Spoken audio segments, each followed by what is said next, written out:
عملی نیکی میں اصل شے ہے ہمدردی، ہمدردی میں مال خرچ کرنا، اور اس کے لیے ستون ہے زکوٰۃ۔ کم سے کم یہ 2.5% تو نکالو، بوتل کا کارک تو کھل جائے، پھر اور بھی دو، اور بھی دو، اور بھی دو۔ یہ تو obligatory ہے، یہ تو فرض ہے، یہ تو لازم ہے۔ لیکن مقصد کیا ہے؟ اس کو جو سمجھ لیا بس یہی زکوٰۃ ہی ہمارے ذمے میں ہے، وہ بڑے مغالطے میں۔ حضور نے فرمایا صلی اللہ علیہ وسلم، ان فی المال حقا سوی الزکوٰۃ، اے مسلمانوں یہ نہ سمجھنا کہ بس زکوٰۃ ادا کر دی تو تمہارے مال کا سارا حق ادا ہو گیا۔ ان فی المال حقا سوی الزکوٰۃ، تمہارے اموال میں حق ہے اللہ کا زکوٰۃ کے علاوہ بھی۔ اور پھر آپ نے یہ آیت پڑھی، وَآتَى الْمَالَ عَلَىٰ حُبِّهِ ذَوِي الْقُرْبَىٰ وَالْيَتَامَىٰ وَالْمَسَاكِينَ وَابْنَ السَّبِيلِ وَالسَّائِلِينَ وَفِي الرِّقَابِ وَأَقَامَ الصَّلَاةَ وَآتَى الزَّكَاةَ۔ یہاں آتا الزکوٰۃ تو ہے ہی ہے، اس سے پہلے جو آ رہا ہے یہ سرپلس ہے، اس سے آگے کی بات ہے، یہ ایڈیشنل ہے۔ اسی لیے جب انفقوا انفقوا انفقوا انفقوا انفقوا کی جو تکرار ہوتی ہے قرآن مجید میں، تو ایک جگہ پھر سوال کیا صحابہ نے کتنا خرچ کریں حضور؟ فرمایا قل العفو، کہہ دو جو بھی ضرورت سے زائد دے ڈالو، don't accumulate, don't retain any thing.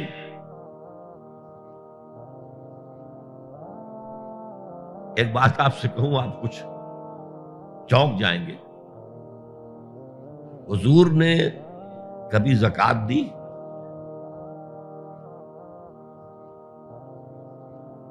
کبھی نصاب کے بقدر پیسہ آپ کے پاس جمع ہوا کہ آپ پر زکوٰۃ واجب ہوتی؟ کیسی عجیب بات ہے۔ ارکان دین میں سے ایک رکن سرے سے غائب، کبھی آپ نے مال رکھا ہی نہیں۔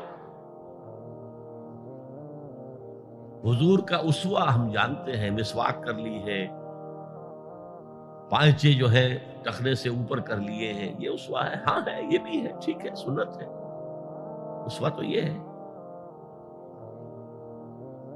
اور صرف آپ کا نہیں، جنہیں ہم کہتے ہیں فقراء صحابہ، ابو ہریرہ، ابو ذر، سلمان فارسی، علی رضی اللہ تعالی عنہم اجمعین، یہ فقراء صحابہ میں سے تھے، کبھی کچھ نہیں رکھا اپنے پاس۔ میں نے بتایا تھا آپ کو شاید کہ حضرت علی کی جب شادی ہو رہی تھی حضرت فاطمہ سے، کوئی مکان تھا ہی نہیں، کہاں لے کے جائے؟ ایک انصاری نے ایک حجرہ دیا ہے اپنے مکان کا، اس میں حضرت فاطمہ ودا ہو گئی۔ He didn't have any home۔ ابو ذر وہ تو دوسری انتہا کو چلے گئے تھے۔ قانون یہی ہے، حلال سے کماؤ، اگر ایک حد سے آگے بڑھ جائے تو زکوٰۃ دے دو، باقی تمہارے اختیار میں ہے، دینا چاہو دو، نہ دینا چاہو رکھو اپنے پاس۔ قانون اس سے زیادہ آپ کو پابند نہیں کرے گا۔ کبھی بھی آپ نے جبر نہیں کیا، ایمرجنسی میں بھی جبر نہیں کیا۔ ایک واقعہ آتا ہے کہ حضور کو کئی وقت کا فاقہ تھا، تھوڑی دیر کے بعد حضرت ابو بکر آئے، آپ نے چہرے سے پہچان لیا کہ فاقے سے۔ پھر حضرت عمر آئے، پہچان لیا کہ فاقے سے۔ شاید حضور خود اپنے لیے نہ اٹھتے نہ جاتے، اپنے دونوں ساتھیوں کو لے کر ایک انصاری کے باغ میں پہنچ گئے۔ انصاری کی عید ہو گئی، فوراً لا کر اس نے کچھ کھجوریں، کچھ انگوروں کے گوشے رکھے۔ اس کے بعد وہ دوڑا چھری لے کر کسی جانور کو ذبح کرنے کے لیے۔ یہ ساری تفسیریں میں کیا بتا رہا ہوں، مال یہ نہیں تھا کہ مدینے میں سبھی فاقے سے تھے، موجود تھے جن کے پاس مال تھا، لیکن جبرن آپ نے کسی سے کچھ نہیں لیا۔ جب وہ چھری لے کر چلا، فرمایا دیکھنا کسی دودھ والے جانور کو نہ ذبح کرنا۔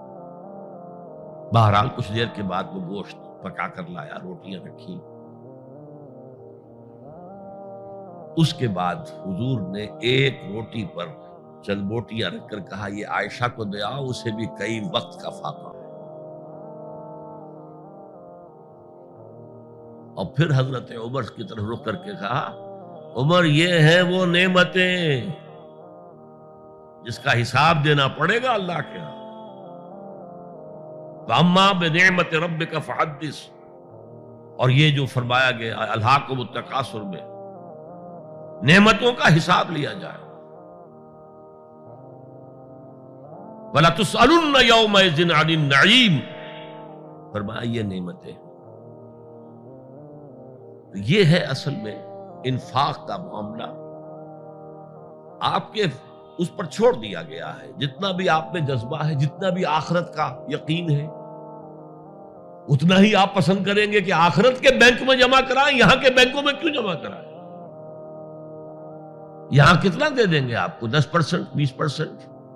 وہاں 700% ملتا ہے۔ 700% نہیں، 7000، 700 گنا۔ Why to keep it in these banks؟ حضرت مسیح کا جو پہاڑی کا واس بہت مشہور ہے، سرمن آف دا ماؤنٹ، بڑے پیارے الفاظ ہیں۔ میں آپ سے اپنا تاثر عرض کیے بغیر نہیں رہ سکتا۔ جہاں تک مواعظ کا تعلق ہے، جو حضرت مسیح کے مواعظ آئے ہیں، ان سے اونچے واعظ کوئی ممکن نہیں۔ اسی میں یہ جملہ بھی ہے، دیکھو اپنا مال زمین پر جمع نہ کرو، جہاں چوری بھی ہوتی ہے ڈاکہ بھی پڑتا ہے، کیڑا بھی خراب کرتا ہے۔ آسمان پر جمع کرو جہاں نہ چوری کا اندیشہ، نہ ڈاکے کا خوف، نہ کیڑا خراب کر سکے۔ اس لیے کہ میں تم سے سچ کہتا ہوں کہ جہاں تمہارا مال ہوگا وہیں تمہارا دل ہوگا۔ مال یہاں ہوگا تو دل اٹکا ہوا ہوگا، اور فرشتے اس طرح گھسیٹ کر کھینچیں گے آپ کی جان کو جیسے کہ سیخ پر سے کباب کھینچا جاتا۔ اور اگر دل وہاں لگا ہوا ہے، جس کے لاکھوں کروڑوں ڈالر سوئس بینکس میں جمع ہے، اسے کہا جائے نکل جاؤ پاکستان سے، اسے کوئی تکلیف ہوگی؟ نکل جاؤ فلاں ملک سے، ملک بدل کرتے تمہیں کیا تکلیف؟ میرے بینک کے اندر پیسے ہیں۔ البتہ جس کا باہر کچھ نہ ہو، اسے اگر یہ دی جائے سزا تو اس کی تو جان پر بن جائے گی۔ تو یہ ہے انفاق کا معاملہ۔ اس میں یہ دو جو ہے، ایک قانونی سطح ہے۔ قانونی سطح یہ کہ حلال ذریعہ حرام نہ ہو، سود نہ ہو، جوا نہ ہو، فحاشی کو ذریعہ نہ بنایا جائے، منشیات کو ذریعہ نہ بنایا جائے کمائی کا۔ اور جو بھی آپ کے پاس ہے، آپ نصاب کی سطح کے اوپر آ گئے تو 2.5% زکوٰۃ دے دو۔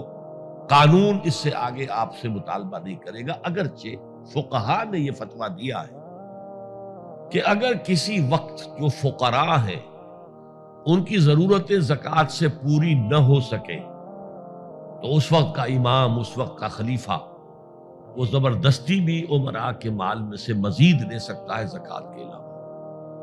لیکن کمال یہ ہے محمد رسول اللہ صلی اللہ علیہ وسلم کا کہ نہایت جان اصل تحریک جو تھی، انقلابی تحریک، اس میں بھی کبھی آپ نے جبر سے کام نہیں کیا۔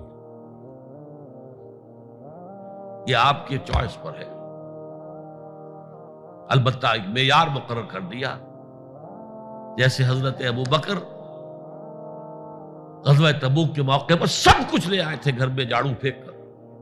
عام حالات میں یہ نہیں، ایک شخص آئے صحابی انصاری، میں اپنا سب کچھ اللہ کی راہ میں دینا چاہتا ہوں، فرمایا نہیں،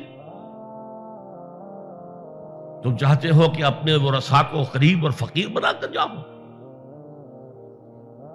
اس نے کہا اچھا میں آدھا نہیں، آدھا بھی بہت ہے۔ فرمایا تہائی دیتا ہوں؟ فرمایا ہاں تہائی کافی ہے، وَالثُلُثُ کثیر، اور ثلث بھی بہت ہے۔